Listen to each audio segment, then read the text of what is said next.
সত্যি বলতে দুনিয়াটা যতটা সোজা ভাবতাছ, দুনিয়াটা ততটা সোজা নয়। প্রত্যেকটা সম্পর্কের পিছনেই একটা করে স্বার্থ রয়। যতদিন স্বার্থ আছে ততদিন তুমি আপন, আর যেদিন থেকে স্বার্থ শেষ ওই দিন থেকে তুমি দাফন।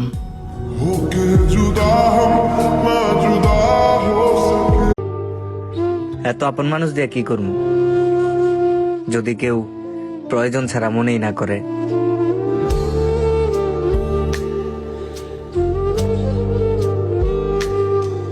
খারাপ সময়টা হয়তো অতীত হয়ে যায়, কিন্তু মানুষের খারাপ ব্যবহারটা কখনো অতীত হয়ে যায় না। শুধু নিজে থেকে কথা বলা বন্ধ করে দেখো, দেখবে অনেক আপনজন পর হয়ে যাবে। আসলে কেউ আপন হয় না। যারা তোমার ক্ষতি চায় তাদের আঘাত করবে না, তাদের সামনে একটু হাসি মুখে বাঁচবে। দেখবে তুমি আঘাত করলে যা কষ্ট পেত ওরা তার থেকেও বেশি কষ্ট পাবে।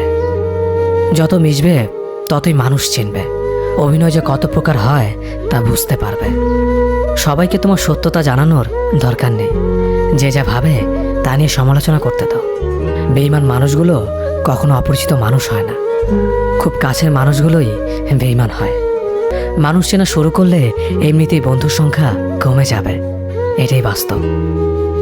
3টি কথা মনে রাখবেন: যে তোমাকে সাহায্য করে তাকে কখনো ভুলে যেও না, যে তোমাকে ভালোবাসে তাকে কখনো ঘৃণা করো না, যে তোমাকে বিশ্বাস করে তাকে কখনো ঠকিও না। ধোঁকা একজনেই দেয়, কিন্তু বিশ্বাস সবার উপর থেকে উঠে যায়।